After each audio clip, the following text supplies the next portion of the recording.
Hi friends, మేము పెట్టే interesting videos కోసం ఇప్పుడే మా ఛానల్ని సబ్స్క్రైబ్ చేసి పక్కనే ఉన్న గంట సింబల్ని యాక్టివేట్ చేసుకోండి. అలా చేయడం వల్ల మేము పెట్టే ప్రతి వీడియో నోటిఫికేషన్ మీ వరకు ఈజీగా వచ్చేస్తుంది. ఇక లేట్ చేయకుండా వీడియోలో ఏం జరుగుతుందో చూసేయండి. ఇకపోతే ఆదిని మంటల్లో తోసింది చారునేనన్న విషయం తెలుసుకున్న సీను ఇక దానికి బదులుగా నీ మెడలో ఉన్న తాళిని తీస్తావా లేదా, నా స్థానంలో, నా భార్య స్థానంలో ఆదిని తప్ప ఎవరిని ఊహించుకోవాలని చెప్పాను. అలాంటిది నన్ను మోసం చేసి నన్ను పెళ్లి చేసుకుందే కాకుండా ఈరోజు నా ఆదిని చంపాలనుకున్నావా, నీకు ఇంట్లో ఉండే అర్హత లేదు అని చెప్పి ఇక ఈ విధంగా సీను గట్టిగా కేకలు వేస్తూ ఉంటే చారు ఇక సీను బావ వదులు వదులు అని చెప్పేసి అంటూ ఉంటుంది. మరి నిజంగా సీను చారు మెడలో తాళిని తీసేయమని అడుగుతాడా? నిజంగా ఏం జరుగుతుంది తెలుసుకోవాలి అంటే ఈ వీడియో చివరి వరకు చూడండి ఫ్రెండ్స్. నచ్చితే ఒక లైక్ చేయటం మర్చిపోకండి. ఇక లేట్ చేయకుండా వీడియోలో ఏం జరుగుతుందో చూసేయండి. ఇకపోతే శౌర్య ఈ విధంగా అంటూ ఉంటాడు, వాడి కోసం తప్పుని నా మీద వేసుకున్నాను, వాడే ఇదంతా చేశాడు, అంతా కావాలని చేశాడు, రామలక్ష్మి జీవితాన్ని నాశనం చేయాలని చూశాడు. ఇప్పుడు ఆ వీడియోను ఇంటర్నెట్లో పెట్టింది కూడా వాడే అని అంటూ ఉంటే ప్రశాంత్ వచ్చి, లేదు ఆ వీడియో నేను ఇంటర్నెట్లో పెట్టలేదు, నాకు తెలియదు అని చెప్పి అంటూ ఉంటే, నువ్వు పెట్టలేదా, ఇంకెవరు పెట్టారు అని అడుగుతూ ఉంటే, ఏమో ఆ విషయం అయితే నాకు తెలియదు అని చెప్పి శౌర్య అంటూ ఉంటాడు. శౌర్యతో ప్రశాంత్ అంటూ ఉంటాడు. ఇక శౌర్య తల్లిదండ్రులు కూడా ఈ విధంగా అంటూ ఉంటాడు, వాడికి ఏ పాపం తెలియదని అంటున్నాడు కదరా అని అనగానే, అవును ఆ రోజు కూడా ఏమీ తెలియదని చెప్పాడు, కానీ రామలక్ష్మి జీవితాన్ని నాశనం చేయాలని చూడలేదా, కానీ ఒక్క మాట చెప్తున్నాను విను, అందరి దృష్టిలో తప్పుడు వాడిని ఎలాగో అయ్యాను కాబట్టి పెద్దగా పోయేదేమీ లేదు, నువ్వు కూడా ఇప్పుడు రామలక్ష్మిని పెళ్లి చేసుకోవాలని, నీకు రామలక్ష్మికి పెళ్లి కుదిరిందన్న ఒకే ఒక కారణం చేత నేను రామలక్ష్మిని వదులుకున్నాను, కానీ నా రామలక్ష్మి ఎప్పుడు కంటతడి పెట్టినా నేను అస్సలు ఊరుకోను, ఆ రోజు నేను చంపి జైలుకి వెళ్ళడానికైనా నేను సిద్ధమవుతాను అని ఈ విధంగా శౌర్య గట్టిగా వార్నింగ్ ఇచ్చి అక్కడి నుంచి వెళ్ళిపోతాడు. ప్రశాంత్ తల్లిదండ్రులు కూడా వెళ్ళిపోతారు.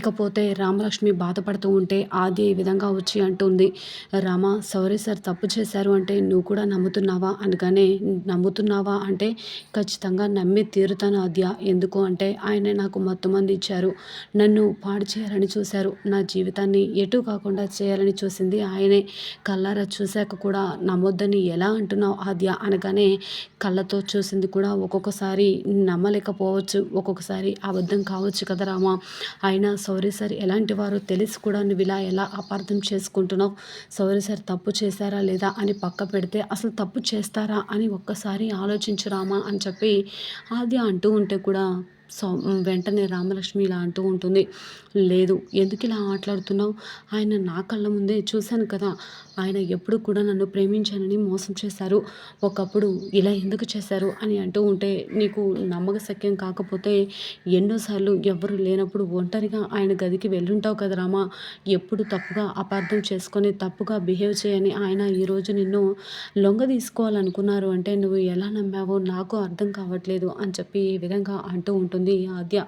ఈ విధంగా అంటూ ఉంటే వెంటనే రామలక్ష్మి ఇలా అంటూ ఉంటుంది, అంటే అప్పుడు ప్రేమించాను కదా, ఎక్కడికి పోతుందిలే అనుకొని ఉంటారు, ఇప్పుడు నేను ఆయన్ని ప్రేమించట్లేదు కదా, అందుకే నా జీవితం నాశనం చేయాలని చూశారు అని చెప్పి అంటూ ఉంటే, నీకు ఎన్నిసార్లు చెప్పినా అర్థం కావట్లేదు, ప్రేమించిన ఆయన ఇలా చేశారని నువ్వు నమ్ముతున్నావు, కానీ జీవితంలో ఎప్పుడో ఒకప్పుడు మనం వెనక్కి తిరిగి చూసుకుంటే తప్పుగా అపార్థం చేసుకున్నామనే మచ్చ మన ఒంటి మీద ఎప్పటికీ ఉంటుంది అని చెప్పి ఆద్య గట్టిగా చెప్తూనే ఉంటుంది రామలక్ష్మికి.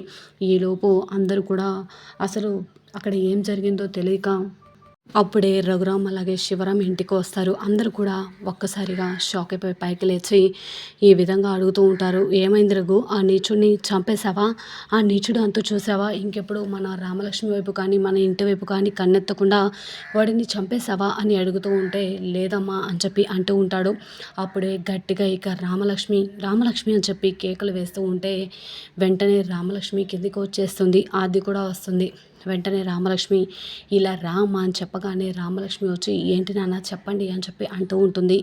అప్పుడు వెంటనే రఘురామ్ ఇలా అంటూ ఉంటాడు, అమ్మ రామలక్ష్మి, శౌర్య ఎవరో నీకు తెలుసా అనగానే, అదేంటి నాన్న అలా అడుగుతున్నారు, శౌర్య సార్ మా కోచ్ కదా అని అంటూ ఉంటే, లేదమ్మా నీకు ఆయన కోచ్గా మాత్రమే తెలుసు, కానీ నీకు తెలియని ఒక నిజం, నీకు మాత్రమే కాదు ఈ కుటుంబంలో ఎవ్వరికీ తెలియని ఒక నిజం ఈరోజు మాకు తెలిసింది అనగానే, ఏంట్రా రఘు అది అని చెప్పి ఈ విధంగా సుందరమ్మ అంటూ ఉంటుంది.